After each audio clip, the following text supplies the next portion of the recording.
साथीहरू आज चाहिँ हजुरहरूलाई म अमलाको पाउको रेसिपी कसरी बनाउन सकिन्छ भन्ने बारेमा लिएर आइरहेका छौँ। अब हेर्नुहोस्, सर्वप्रथम हामीले बजारबाट लिएर आएर अथवा बोटबाट टिपेर जहाँसुकैबाट लिएर आएर पनि केलाउने, सर पखाल्ने र यसलाई उमाल्नु पर्दछ।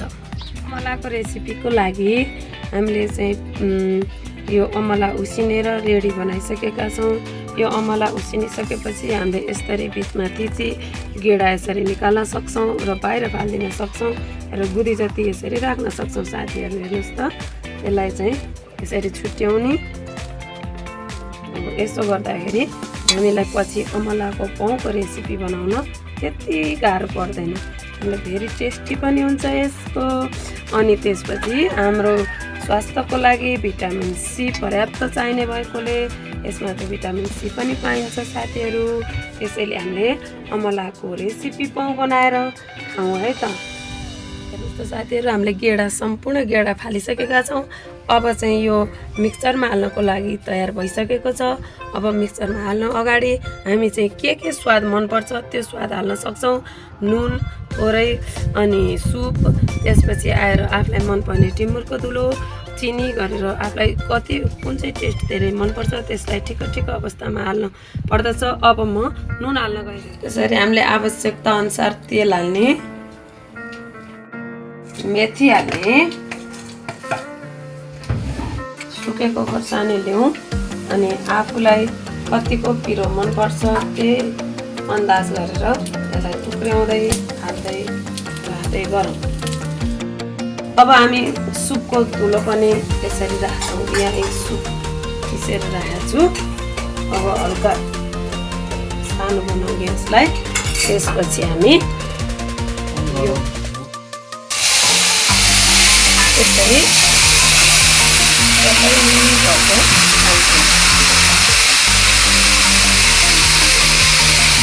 थोरै बेसार राखौँ। टिमुरको छोप पनि रहेको छ, यसलाई पनि थोरै राखौँ।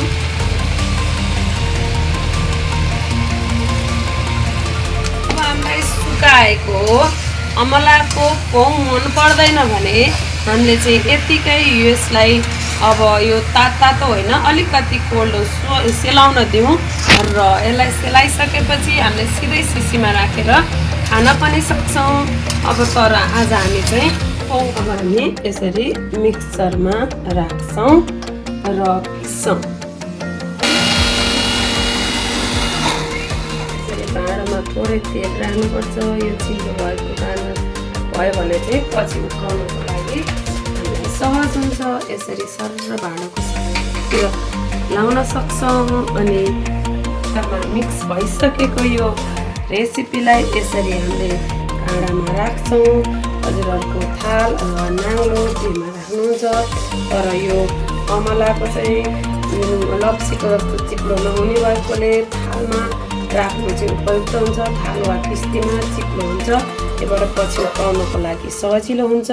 अब हामीले कुन आकारको बनाउने हो त्यसलाई यसरी सर फिजाउँदै लान सक्छौँ है त। यो फिजाएर मजासँग हामीले चाहिँ घाममा सुकाउँछौँ। अनि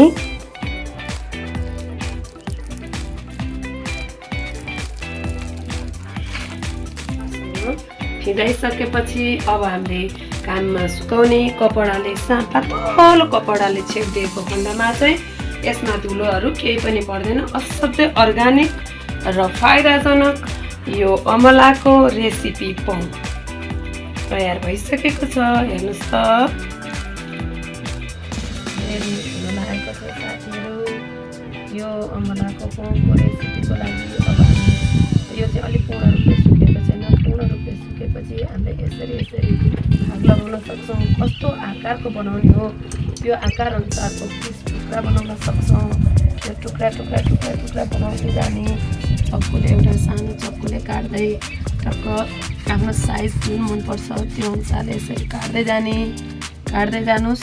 अनि टक्क पिसहरू आफूलाई सुटेबल हुने राम्रा खालको पिस बनिसकेपछि यसलाई चाहिँ टक्क काटेर सुकाइदिनुहोस्।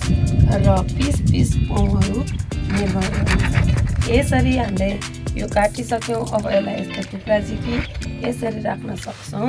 ल हेर्नुहोस् है त यसरी चाहिँ राख्न सक्छौँ र पूर्ण रूपले सुकाइसकेपछि अब हाम्रो अमलाको पाउको रेसिपी तयार भइसकेको छ। यस पाउले चाहिँ भिटामिन सी प्राप्त गर्छ, शरीरलाई फुर्तिलो बनाउँछ, हाम्रो शरीरमा अपुक रगतको मात्रालाई चाहिँ पूर्णता दिन्छ, शरीर हेल्दी बनाउँछ र सधैँभरि मुख नमिठो हुने मान्छेहरूलाई पनि यसको एक पिस स्वाप खाँदाखेरि यसले चाहिँ मुखलाई मिठो र रसिलो बनाइराख्नको लागि सहयोग गर्दछ। हस्, धन्यवाद।